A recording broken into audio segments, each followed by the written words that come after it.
Estamos en Hablamos Español, Radio Occitania.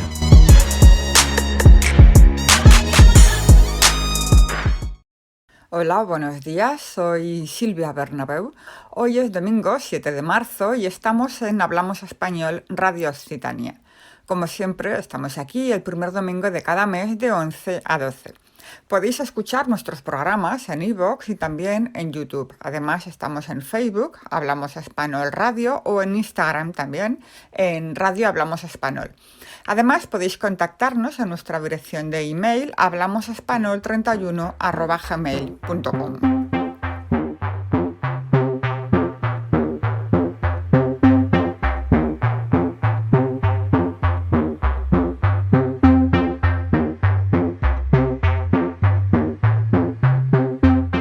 Tenemos el placer de anunciaros que este mes nuestro invitado es Gabriel Mayada, autor, compositor, cantor, guitarrista montevideano. Gabriel no reduce su horizonte artístico a su país de origen y se define más fácilmente como un cantautor latinoamericano. Vamos a tener el lujo de escuchar algunas de sus nuevas canciones y hablar también después un rato con él. Y pasamos ahora a hablar de los colaboradores habituales de aquí, de nuestro programa. Hoy tenemos con nosotros a Félix Torán, doctor e ingeniero en la Agencia Espacial Europea, coach, conferenciante y escritor de 18 libros sobre crecimiento personal y espiritual. También estará con nosotros David Puente, que va a colaborar en su sección llamada La Cantinela, donde tratará las artes escénicas y también literatura, cine, escultura y pintura.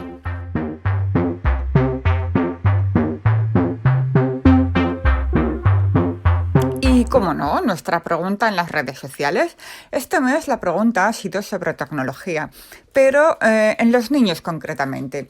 La pregunta es un poco como que ¿deberían los niños hacer uso de las tecnologías y no llevar libros de texto a clase, evitando así esas sobrecargas en las mochilas? ¿O por el contrario eres de los que piensan que los niños juegan demasiado ya con las pantallas y que deberían utilizar libros de texto para estudiar? Las respuestas de nuestros oyentes las tenéis después de escuchar la canción llamada Rayuela, que es una de las canciones de nuestro invitado de hoy, Gabriel Mayada.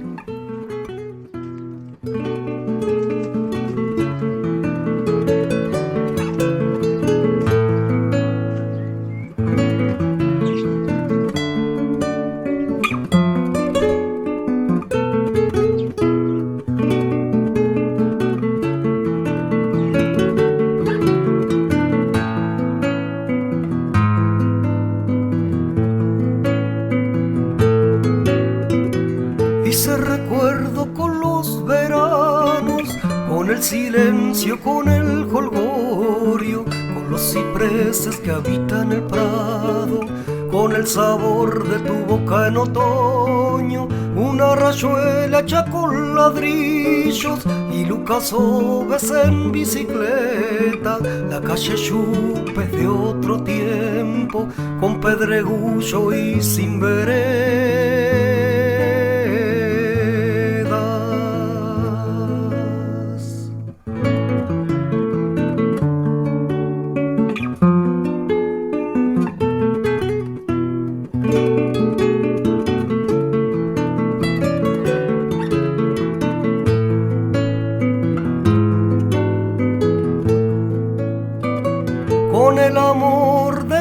Abuelos y aquel tejido con madre selva, la Rambla Sur con Pablo y Silvia, tardes de mate, risas eternas, con los ensayos en familia. Llegó Gustavo, el Nico llega, y en la terraza la pirata, con los gurises hace rato que juega.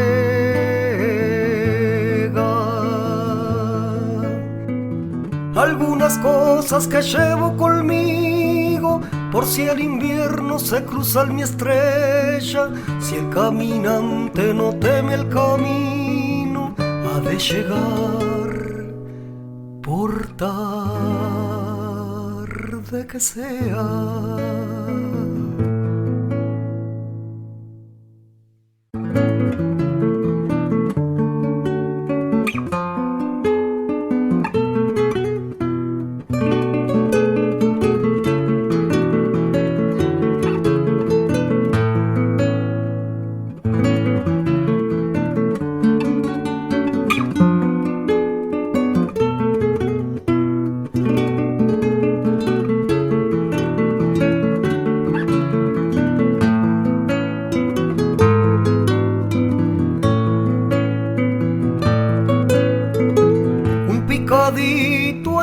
baldío, la vieja escuela 150, y dan Kotsur hasta la barra. A media luz se van los 80, milonga fuerte y con pelo largo. Bernardo toma un té con carqueja, el Ale juega después de operado. Con el Luisito nos vamos de pesca.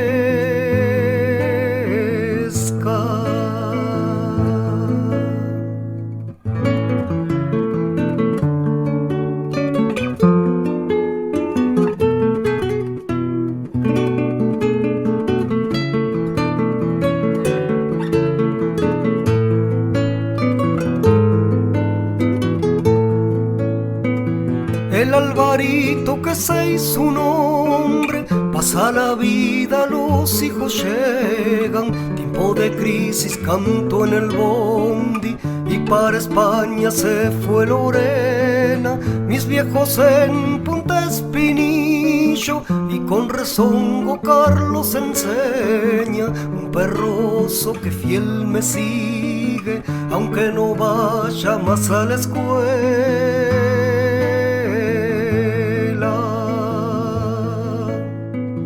Algunas cosas que llevo conmigo, por si el invierno se cruza en mi estrella. Si el caminante no teme el camino, ha de llegar por tarde que sea.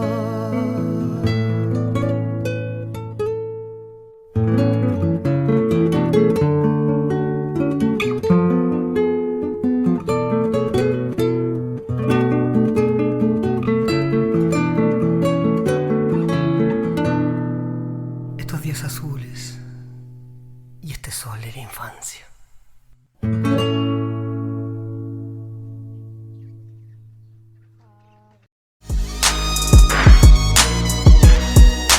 Estamos en Hablamos Español, Radio Occitania.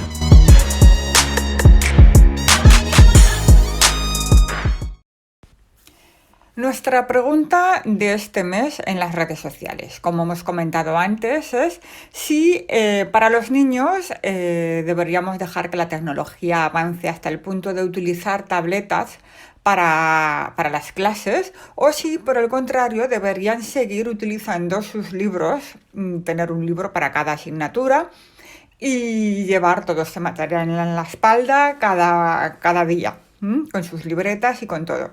Entonces, bueno, pues esta pregunta pues parece un poco polémica porque no es tan sencillo. Parece que cuando nos lo proponen a nuestros hijos, que somos nosotros los padres, pues parece que hay opiniones para todos los gustos. Hay gente que dice que sí, gente que dice que no, pero vamos a ver qué hemos recogido por aquí.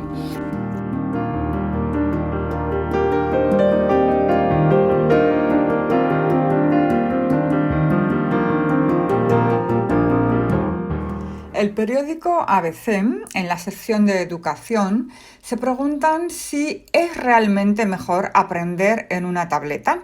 Y las respuestas vienen dadas por profesores. Entonces, bueno, pues os voy a leer algunos comentarios que para saber qué opinan los profesores de este avance tecnológico en la clase, hasta qué punto esto es interesante. Tenemos a Tony García Arias, profesor de secundaria en un centro de Murcia, además es escritor, y utiliza la ironía para describir esta novísima práctica. Según este profesor, dice, los centros más destacados de nuestro país, los centros top, incluso han cambiado los libros de texto por tabletas. Al parecer, la letra A brilla mucho más en una pantalla LCD que en una hoja de papel, y eso hace que los alumnos la aprendan antes y mejor. Los libros de texto, dicen, son aburridos, no se ajustan a la realidad de los alumnos, imponen los saberes. En cambio, los libros digitales se ajustan al nivel de los alumnos, son divertidos y permiten la interacción. El final del fracaso escolar está próximo y todo gracias a una simple herramienta tecnológica. Y es que la vida puede ser maravillosa. Bueno, es el testimonio de profesor de secundaria. Y tenemos otro testimonio que dice Nacho de los Reyes, profesor del Colegio San Ignacio de Loyola de Torrelodones, en Madrid. Dice que un centro que lleva utilizando las tabletas desde el 2012 esgrime las ventajas que han advertido en su utilización. Dice él que el iPad nos ha ofrecido una gran libertad no solo para escoger nuevos contenidos, sino también para crearlos. Con demasiada frecuencia los profesores estamos a merced de contenidos y materiales de baja calidad o de propuestas cuya utilidad y valor no hemos terminado de examinar con atención. Por esto, el problema no es el medio, sino la calidad del docente, la consistencia de su propuesta. Por otro lado, hemos visto que las tabletas ofrecen otras muchas posibilidades que ayudan a mejorar nuestro trabajo. Mejoran el flujo de entregas y presentaciones. Hay un acceso más rápido a la información y nuevas posibilidades para trabajar en grupo, entre otras cosas.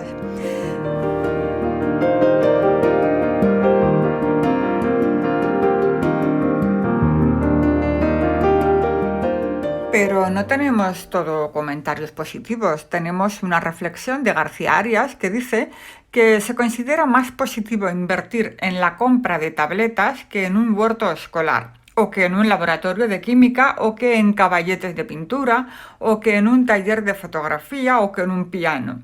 Lo tecnológico lo ha invadido todo por completo y no ha dejado espacio para otro tipo de materiales propios del aprendizaje. La carencia de un huerto escolar, de una buena biblioteca, de caballetes para pintar, de instrumentos musicales, de un laboratorio de idiomas, de ciencias, material deportivo, todo esto le resta cierta validez a la enseñanza, ya que la manipulación, no lo olvidemos, es una de las mayores herramientas de aprendizaje del ser humano desde su más tierna infancia. Sin embargo, la manipulación finalmente se ha convertido en digitalización y los alumnos juegan al fútbol con sus dedos a través de una videoconsola, charlan con sus dedos a través de un móvil, tocan el piano con sus dedos a través de una tableta y aprenden a pintar con sus dedos a través de una tableta también.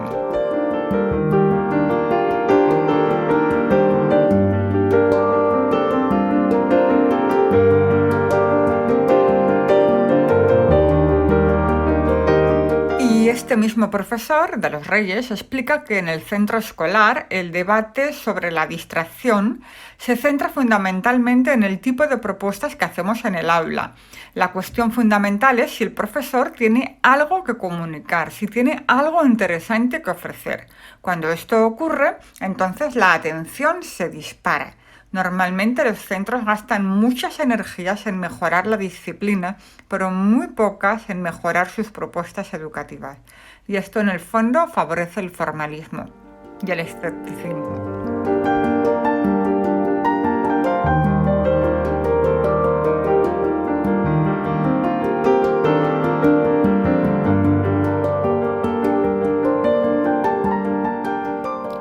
¿Y los médicos? ¿Qué dicen ellos de todo esto?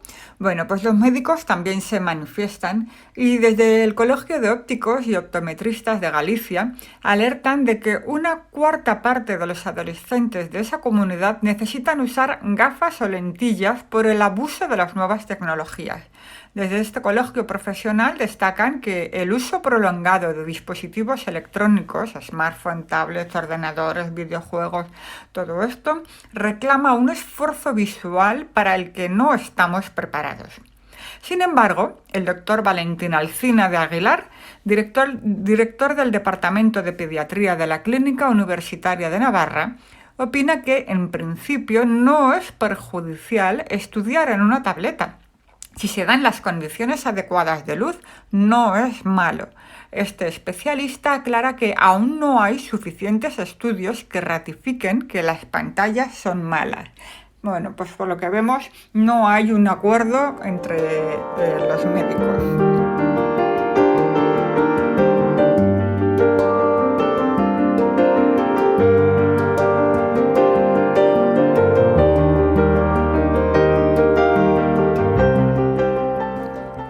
cuanto a los padres, bueno, pues las opiniones también están muy divididas.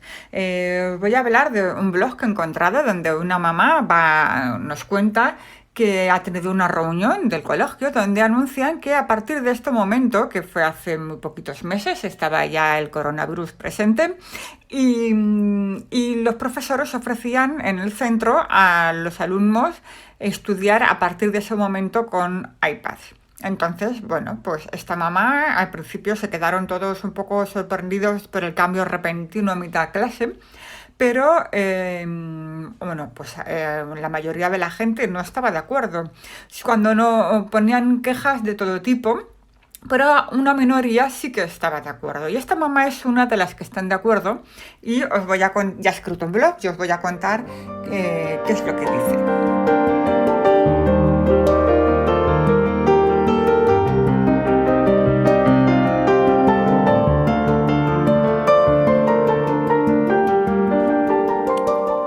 Seguimos dando clase como cuando mis padres eran críos, con un profesor cantando la lección y con niños teniendo que hacer ejercicios memorísticos. Y esto sencillamente no está dando resultados.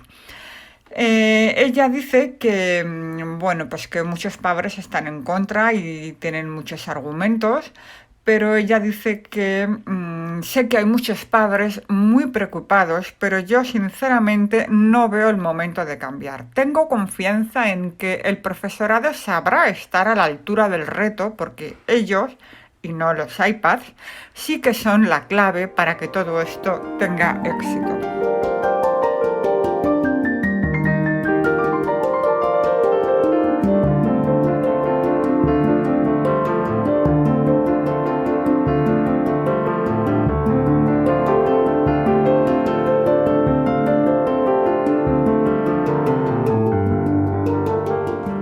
Y como dice el refrán, en el término medio está la virtud.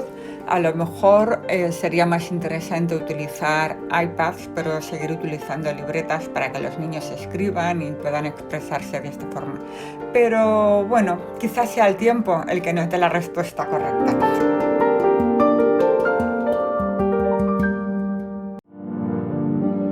Os dejamos ahora con una canción de Tiago Santos que se llama Ya no perdamos más tiempo.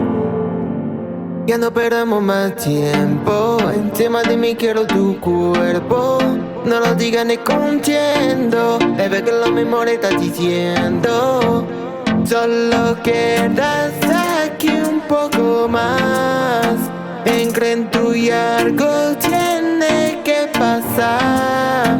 Ya no perdamos más tiempo, encima de mí quiero tu cuerpo. No lo digas ni contiendo, es ver que lo mismo le estás diciendo. Ya no perdamos más tiempo, encima de mí quiero tu cuerpo. No lo digas ni contiendo, es ver que lo mismo le estás diciendo. Yo la conozco, pero tu mirada me lo dice. Quiere que me late, que ni te prodice. Ya no me digas nada, te estoy con detallada, no tenga la dura. Y aunque tú quieres, tú vale por dos. Hay muchas mujeres, pero solo vos. Digo, yo quiero, dale pausa, vámonos al juego. Solo quedas aquí un poco más. En tú y algo tiene que pasar. Ya no perdamos más tiempo, encima de mí quiero tu cuerpo. No lo digas ni contiendo, es ver que lo mismo le estás diciendo. Ya no perdamos más tiempo, encima de mí quiero tu cuerpo. No lo digas ni contiendo, es ver que lo mismo le estás diciendo. Solo quedas aquí un poco más. En tú y algo tiene que pasar. Solo quedas aquí un poco más. En tú y algo tiene que pasar. Tiago Santos, alta producción. Ya no perdamos más tiempo. No lo sigas escondiendo tu cuerpo. Solo quédate aquí un poco más.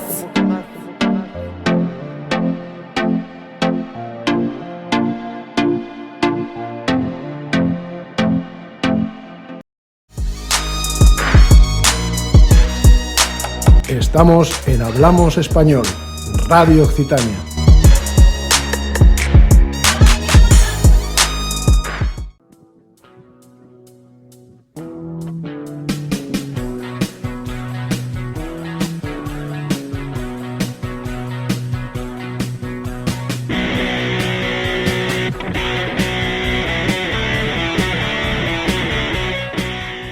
Tenemos a Félix Torán, conferenciante y escritor de 18 libros publicados sobre crecimiento personal y espiritual.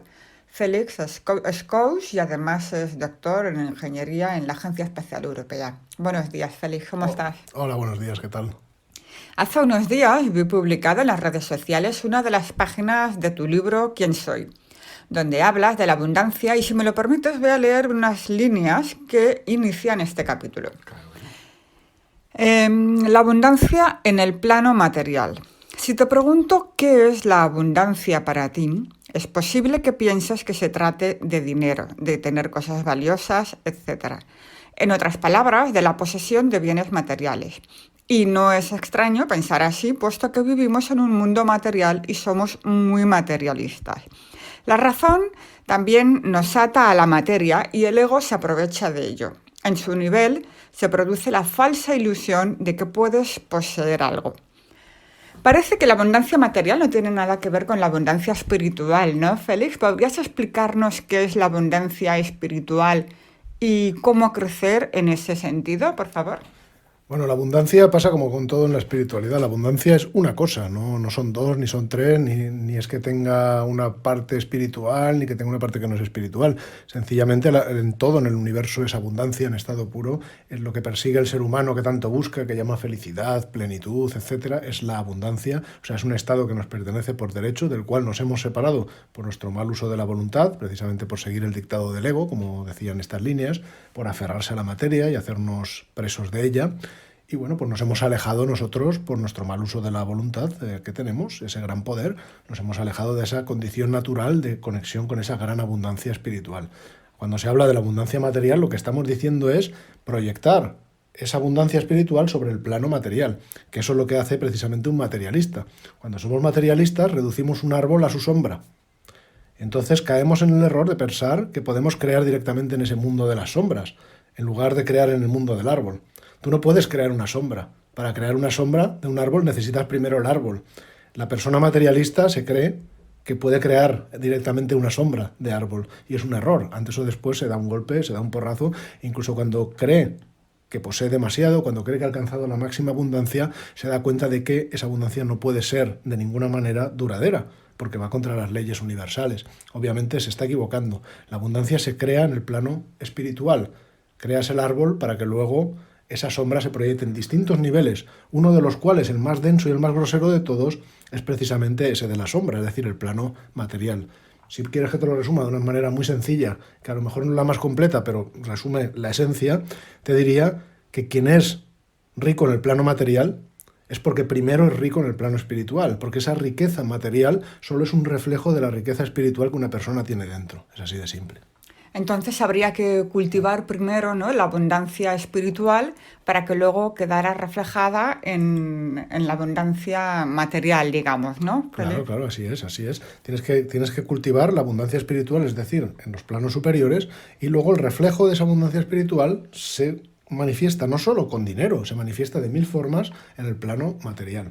Y sí, siempre habrá alguno que, utilizando una mala lógica propia del plano material, te diga, sí, ya, pero mira, hay gente por ahí que es millonaria y son unos materialistas. Pero es que eso, como argumento, la verdad, ni es sólido ni explica nada. Quiero decir, toda esa gente, por supuesto, existe. Existen personas que tú ves que espiritualmente no tienen ningún desarrollo ni ningún interés por la espiritualidad, que además tienen muchas posesiones robándole a los demás o haciendo daño a otras personas, pero eso no es una excepción o no contradice a lo que acabo de decir. Esas personas obviamente tienen esa condición ahora, pero esa condición no ha sido, no es ni será jamás, ni ha existido un solo caso en la historia de nadie en esa condición que haya tenido esa riqueza de forma duradera, porque eso sería contradecir a todas las leyes espirituales, que por tanto contradeciría también a las leyes materiales. Entonces podríamos concluir que lo interesante y lo importante es tener una abundancia espiritual. Entonces, ¿nos podrías dar algún consejo o alguna cosa para iniciarnos en qué hacer para tener abundancia espiritual? Claro, bueno, esto no es algo nuevo, esto es algo que los sabios del pasado, que se pierden en la noche de los tiempos, nos llevan diciendo desde hace milenios. Está reflejado en todo tipo de obras, en textos sagrados, en textos esotéricos, en textos no esotéricos, etcétera. Incluso en el propio tarot, por ejemplo, te puedo dar 2 referencias visuales que están muy claras. Hay uno de los arcanos del tarot que se llama el Diablo, que tiene un nombre así muy feo, pero precisamente muestra esas ataduras, esas cadenas que nos atan precisamente a la materia. Bueno, pues una de las primeras cosas que hay que empezar es a darse cuenta de esas cadenas que nos atan a la materia. En ese arcano se ven a un hombre y una mujer desnudos, y se ven, la desnudez en el tarot es una representación sencillamente de no ocultar nada, es decir, de transparencia, ¿no? Hay otros arcanos en el tarot donde las figuras humanas van vestidas y tienen que ver con el ego, con la falsedad y demás. Ahí esas 2 personas llevan puestas 2 cadenas, están atadas a un bloque donde está ese diablo en forma de cabra, ¿no? Referente a Capricornio, etcétera, encima. Y hay un pentagrama invertido, ¿no? Símbolo también de lo que significa precisamente ese símbolo del diablo, que no es un ser paranormal ni nada parecido, sino precisamente es esa falsa sensación de separatividad y de atadura al plano material. Bueno, pues si te fijas, las cadenas que atan a la materia a ese hombre y a esa mujer están rodeando el cuello, pero no apretan. Se la podrían quitar si quisieran, sin hacer ningún esfuerzo, y escapar. O sea que eso te está diciendo, te está sugiriendo que si el ser humano está en esa situación es porque ha querido, porque se ha querido poner ese arito y porque no se lo quiere quitar. Entonces la cuestión es, hay que empezar por darse cuenta de esas ataduras que tenemos a la materia para podernos quitar ese arito y empezar a salir de ahí. Eso, cuando hablamos de tratar las resistencias mentales, y aquí en el programa ya hemos hablado también largo y tendido, pues estamos hablando en el fondo de ese tema. Y después, por supuesto, lo que hay que hacer es preocuparse de no solo quitarte esa cadena, sino de elevarte y conectar con esa abundancia que está en los planos superiores. Para ello necesitas una vía que te conecte con lo superior. Esa vía no va a mirar hacia afuera, hacia la materia, sino va a mirar hacia adentro, y esa vía es la meditación. Así que la práctica de la meditación te lleva por ese camino. Bueno, muchas gracias, Félix. Tendremos que hablar otro día de la meditación también. De acuerdo, perfecto. Bueno, muchas gracias, y seguro que esto ha sido de mucha ayuda para un gran público que nos escucha. Gracias, un abrazo.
Estamos en Hablamos Español, Radio Occitania.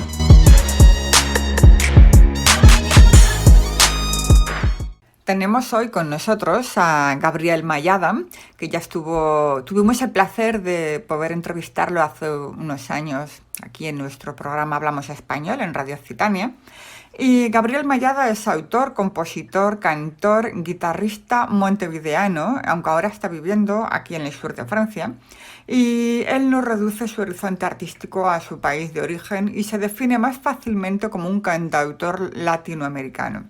Entre canto popular y canción urbana, Gabriel destaca tanto por sus composiciones como por el contenido de sus letras.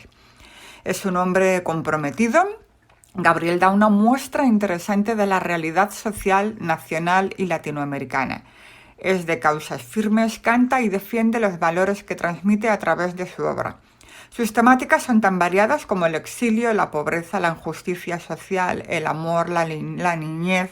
Bueno, pues aquí tenemos a Gabriel Mayada. Hola, Gabriel.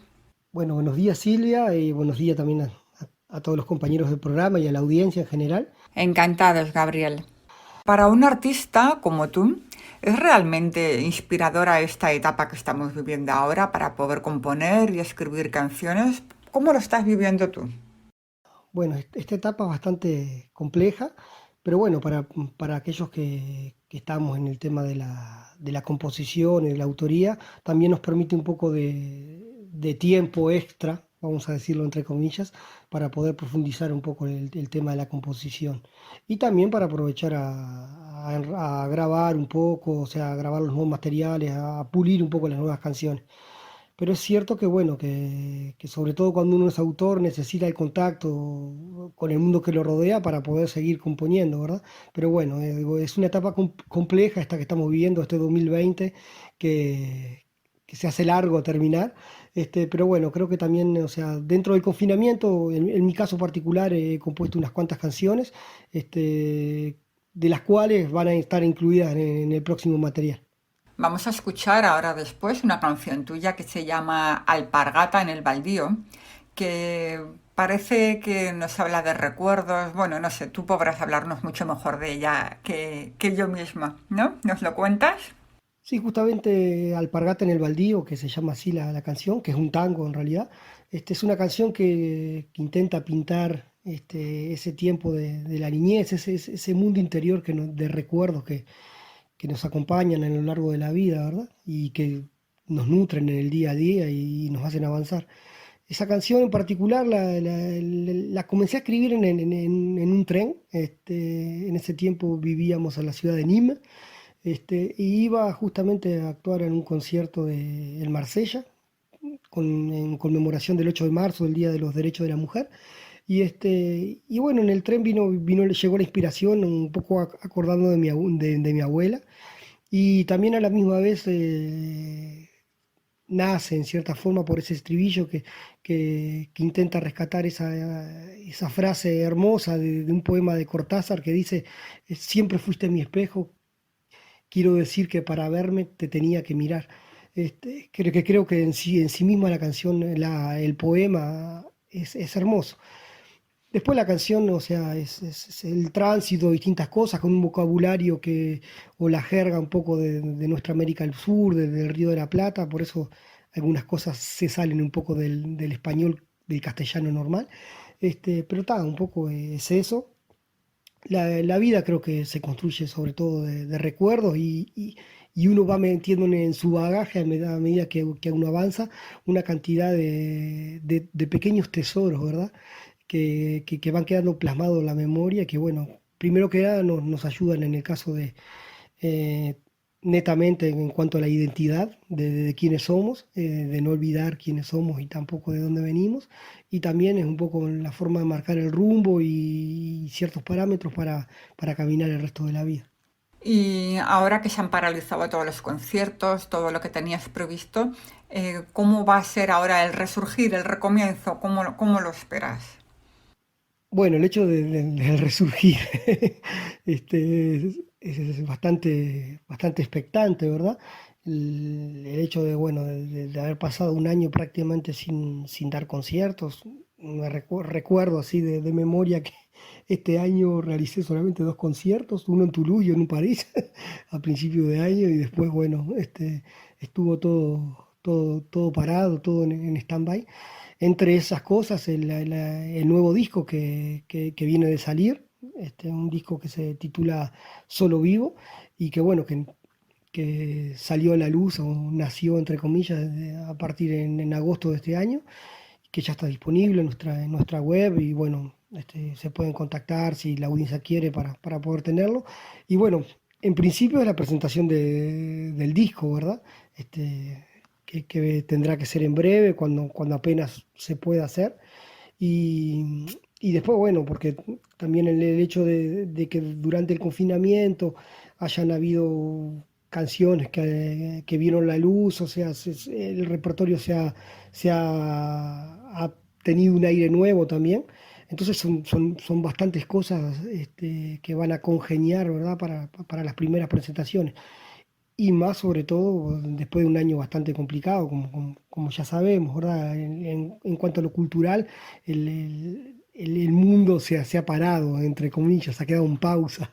Y bueno, obviamente que si bien uno continúa a componer, a escribir, a profesionalizarse, a seguir abriendo un poco la cabeza en cuanto a la música y todo, es verdad que los artistas sobre todo necesitan contacto con el público y con la gente en sí para poder mostrar lo que hacen y también para tener un poco la vuelta, ¿verdad? De lo que uno hace, porque siempre uno, o sea, hace canciones, en el caso de un músico, ¿verdad? Hace canciones y después las mete en el mar de la escena y después un poco recibe lo que el público te devuelve. Dentro de ese recibimiento, o sea, obviamente también están las cosas que uno también aprende para tener que cambiar algunas cosas, pulir otras, cambiar algún tipo de, de frases en un texto para que se comprenda mejor, o sea, hay todo eso que es un trabajo en común en realidad entre el artista y el público. Entonces, en este tiempo bastante particular donde el público ha estado ausente, obviamente que nos está faltando esa otra mirada, ¿verdad? La otra parte del espejo que también nos nutre muchísimo, porque uno realmente se nutre muchísimo de lo que percibe de los otros también. Entonces, en el caso de las canciones, cuando uno presenta una canción nueva, uno ve la aptitud de la gente, si es bien recibida, si es bien comprendida, si uno ve que quedan baches para poder pulir, y todo eso, obviamente, que es necesario teniendo el público al otro lado, o sea, teniendo el recibimiento de la otra persona que recibe algo que tú has dado, ¿verdad? Muchísimas gracias, Gabriel Mayada, por estar con nosotros, por compartir tu última canción y te deseamos muchísimo éxito y muchos conciertos y que podamos compartir juntos algún concierto, algún festival y todo lo que venga por delante. Un fuerte abrazo, Gabriel. Bueno, Silvia, a ti, al equipo, a la radio, a la audiencia, muchísimas gracias por este espacio, por esta posibilidad de expresarnos y también un poco de adelantar en qué andamos este último tiempo, este último periodo. Y también, bueno, también la posibilidad de acercar un poco nuestro material para que la audiencia lo pueda percibir. Un abrazo grande, obviamente que quedamos como siempre a las órdenes y esperamos vernos pronto en vivo y en directo, ¿verdad? Que es tan necesario para el arte. Un abrazo grande.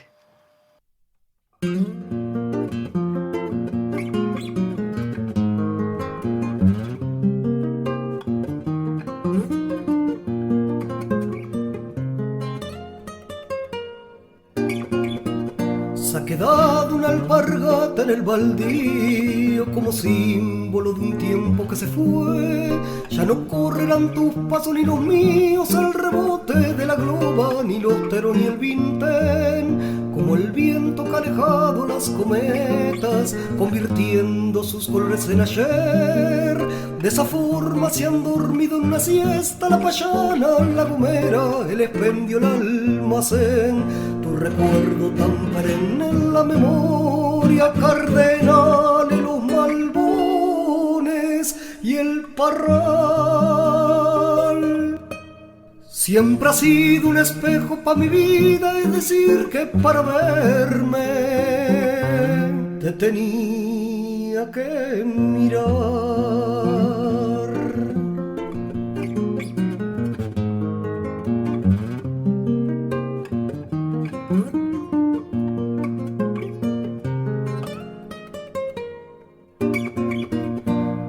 Cuántas veces diagramé Montevideo, adoquines que forjaron el andar, callejuelas donde hoy vagan dormido el manojito de sueños esperando otro cantar.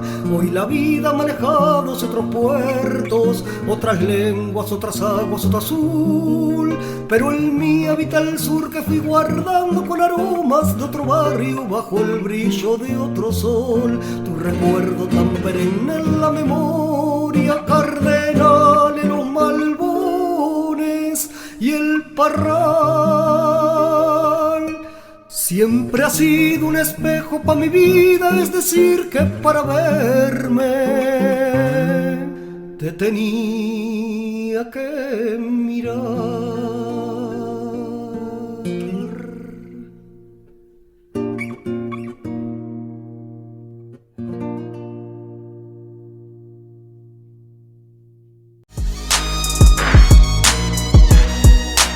Estamos en Hablamos Español, Radio Occitania.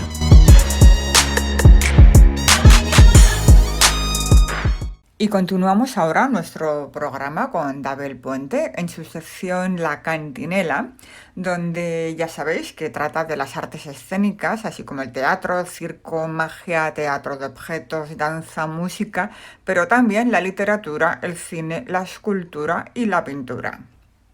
Hola Silvia, un placer estar aquí de nuevo contigo y con todas las orejas que escuchan Hablamos Español en Radio Occitanie. Esto es La Cantinela Creación Cultural, yo soy Dabel Puente y hoy vamos a seguir hablando de circo. Si recordáis bien, en el último programa estuvimos hablando de los orígenes del circo y estuvimos recorriendo eventos que sucedieron hace más de 4.000 años. Pues bien, hoy nos vamos a quedar un poquito más cerca, en una época algo más reconocible, y sin embargo vamos a seguir hablando de los orígenes del circo. En este caso, los orígenes del circo moderno. Como el circo no es un arte basado en textos, sucede con frecuencia que los libros de historia se contradicen, traen fechas distintas o cuentan versiones diferentes de los mismos hechos. Y sin embargo, hay un acontecimiento en el que todo el mundo parece estar de acuerdo. Nadie discute que el padre del circo moderno fue el británico Philip Astley en 1768.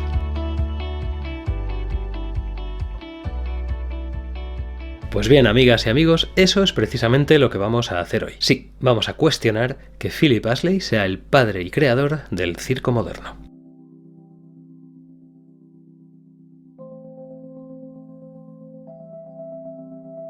Philip Astley nació en Newcastle en 1742 y desde los 9 años trabajó como aprendiz con su padre Edward Astley, que era carpintero. Pero no se llevaban muy bien. La mala relación que tenían y la pasión por los caballos del pequeño Philip hizo que pronto abandonara el taller. Un poco más adelante le movilizaron para la Guerra de los 7 Años que enfrentó a las grandes potencias europeas y allí llamó tanto la atención por sus capacidades físicas, ya que Philip medía ya 2 metros, que el conde de Pembroke le invitó a una serie de experimentos con caballos con el objetivo de escribir un tratado sobre el arte ecuestre. Esto le permitió ganar prestigio y unirse a la caballería del ejército, más concretamente al regimiento 15º de los Dragones Ligeros. Nos cuenta la versión oficial que después de la guerra se quedó sin trabajo y decidió utilizar sus habilidades con los caballos para dedicarse al mundo del espectáculo. Nos cuentan que se instaló en la periferia de Londres para evitar las leyes y los impuestos que gravaban el teatro en la ciudad, y que allí comenzó a hacer exhibiciones con sus caballos a cambio de lo que el público quisiera darle, y pronto se dio cuenta de que no querían darle demasiado. Todo cambió para él un día en el que el conductor de un carruaje perdió el control de su caballo y este salió desbocado creando un gran peligro. Y Astley, con su gran maestría, consiguió controlarlo y, según nos cuenta la leyenda, en el carruaje iba nada más y nada menos que el rey Jorge III. El rey, al ver lo que había hecho Philip, le dio permiso para instalarse al sur del puente de Westminster y crear allí un establecimiento que se llamaba Royal Grove, que era en realidad una pista circular al aire libre, pero protegida con lonas para que el público no pudiera ver desde fuera sin pagar. A Philip Astley se le atribuyen muchas cosas. Una de ellas es la medida estándar de las pistas de circo, que es 13,5 metros. Cuentan que Philip utilizaba una vara para domar a los caballos que medía 6,75 metros y que por lo tanto para hacerlos galopar en círculo necesitaba que la pista midiera 13 metros.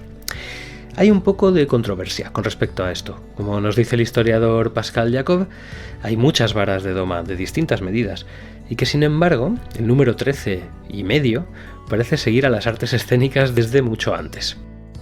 Parece ser que el diámetro de las orquestas en los teatros griegos también mide 13,5 metros y que los teatros isabelinos, esos en los que se representaban las obras de Shakespeare, también eran un círculo de 13,5 metros. Y sin embargo la versión oficial nos lleva, sin ningún tipo de duda, a concluir que Philip Astley fue el padre del circo moderno. Pues vamos allá. El primer argumento que vamos a utilizar para cuestionarlo podría parecer un test de paternidad, o mejor dicho, de maternidad. Y es que si Philip Astley fue el padre del circo moderno, ¿dónde está la madre? ¿Hay una madre? Pues sí, claro que hay, y está, como tantas otras mujeres, invisibilizada por la historia. Y os tengo que confesar que si no fuera por mi compañera Eva Luna, coordinadora de la Asociación de Profesionales del Circo de Madrid, yo mismo habría pasado por encima sin darme cuenta de su existencia.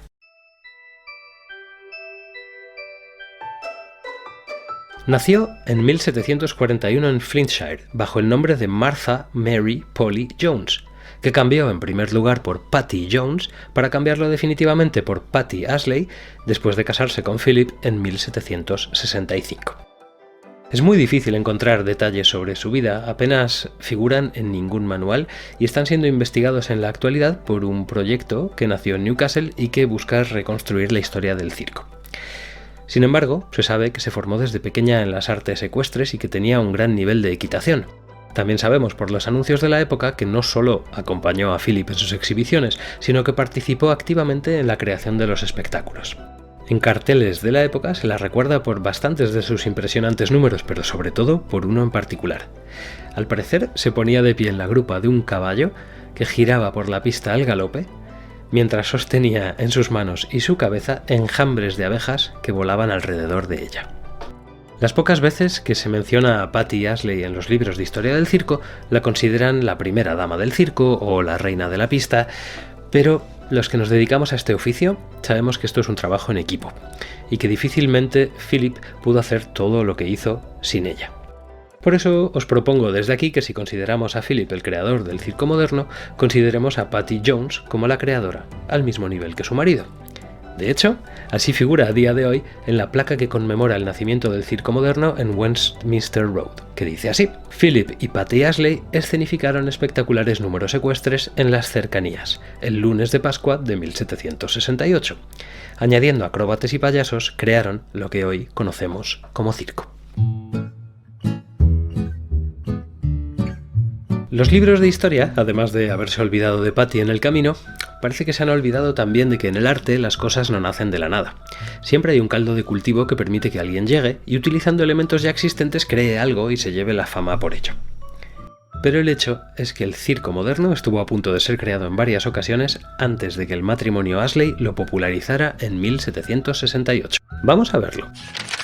En 1530, un acróbata ecuestre llamado Peter Tremesin hizo un espectáculo delante de Enrique VIII y en ese espectáculo hacía equilibrios sobre 2 caballos al galope. Un poco más adelante, en 1574, una troupe italiana llegó a Londres y les tacharon de indecentes, porque en sus números había mujeres acróbatas, lo cual todavía no estaba muy bien visto. En 1578, Drusiano Martinelli, un célebre arlequín, actuó en Londres con una troupe haciendo acrobacias y equilibrios. En 1634, 3 productores ingleses llamados John Williams, John Cotton y John Dixon planificaron la construcción de un gran anfiteatro de madera en Londres en el que se representarían números de acrobacia ecuestre mezclados con acróbatas, cómicos y equilibristas de cuerda floja. Este proyecto no se llevó a cabo, pero si se hubiera llevado a cabo, el circo moderno habría nacido 150 años antes. En 1679, el empresario del mundo del espectáculo Robert Hooke presentó por primera vez en Londres un elefante amaestrado. En 1683 se abre en Londres el Teatro de Sadler's Well, en el que se presentan números cómicos, fieras amaestradas y equilibristas de cuerda floja. En 1763, el acróbata ecuestre Jacob Bates, que ya era una auténtica estrella en Inglaterra, actúa en San Petersburgo realizando acrobacia sobre su caballo. Y estos antecedentes son solo en Inglaterra, lo cual pone en evidencia que el mundo del espectáculo estaba ya lo suficientemente evolucionado como que apareciera un formato que aglutinara un montón de artes escénicas que diferían del teatro normal y clásico. Mira, muñeco, en la vida nada nace de repente. Todo es un proceso. Y en ese proceso no se lleva la fama el que lo hizo primero, se la lleva el que lo hizo mejor.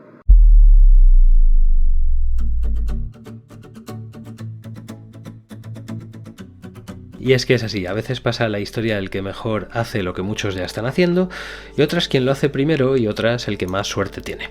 Yo no pongo en duda que la fama del matrimonio Astley por haber creado el circo moderno sea merecida. Sin embargo, lo que propongo es que sea compartida. Y no solo con sus antecesores, sino también con las aportaciones que vinieron después, porque como vamos a ver ahora, si no fuera por los personajes que os voy a presentar, el espectáculo que hoy llamamos circo, no lo llamaríamos así. Y es que el matrimonio Astley nunca utilizó la palabra circo. El primer establecimiento de los Astley salió ardiendo en 1770, pero gracias a su gran popularidad pudieron construir un lujoso edificio, esta vez cubierto. A este edificio, que les recordaba a la antigua Grecia, lo llamaron anfiteatro, el Astley's Royal Amphitheatre. Hubo que esperar hasta 1782, es decir, 14 años después del supuesto nacimiento del circo, para que escuchemos por primera vez la palabra circo, para referirse a este espectáculo. ¿Cómo sucedió esto? En 1771, los Astley contrataron para su troupe a un joven de 2 metros con un gran nivel de acrobacia ecuestre. Este chico, descrito como una fuerza de la naturaleza en la maravillosa historia del circo del francés Henri Tetart, respondía al nombre de Charles Hughes. Hughes se sintió pronto en condiciones de retar a Astley y creó una academia de volteo ecuestre cerca del anfiteatro de los Astley y la llamó The British Equestrian Academy, y en ella hacía espectáculos con las artistas Clementina Sobieska y Miss Huntley, muy conocidas en la época.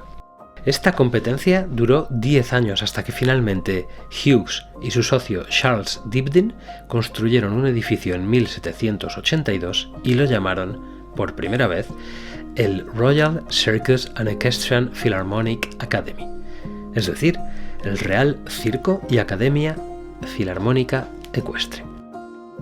Como ya sabéis, fue la palabra circo la que ha quedado hasta nuestros días, tal vez por su brevedad o porque designa con 5 letras tanto al edificio como al espectáculo, o tal vez porque despierta en el subconsciente colectivo la imagen de algo excepcional. Lo que es indudable es que si no fuera por Hughes y Dibdin, a día de hoy, habríamos tenido que encontrar otra palabra para referirnos al formato de espectáculo que hoy llamamos circo. A partir de 1780, coincidiendo con la nomenclatura del espectáculo circo más o menos, muchos emprendedores ingleses intensifican sus viajes por todo el mundo exportando este nuevo formato que triunfa allá donde vaya. Es la época dorada del circo británico, que en el siglo XIX se convirtió en el mayor espectáculo del mundo. Imaginaos un tiempo sin cine y sin electricidad, y estos embajadores del circo cruzaban el planeta para llevar el imposible y el humor a la puerta de las casas de la gente. Astley llegó a París, se estableció allí y cobró una gran notoriedad. Charles Hughes llegó hasta Rusia, Bill Ricketts llevó el circo a Estados Unidos y años más tarde Thomas Price haría lo mismo en España. Las aventuras de estos pioneros del circo no tienen nada que envidiar a una superproducción de Hollywood, y os propongo seguirlas muy de cerca en nuestro próximo capítulo circense. Esto ha sido todo desde la Cantinela Creación Cultural. Gracias por escucharnos, sed buenos, sed buenas y cuidaos mucho. Hasta pronto. Muchas gracias, David.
Estamos en Hablamos Español, Radio Occitania.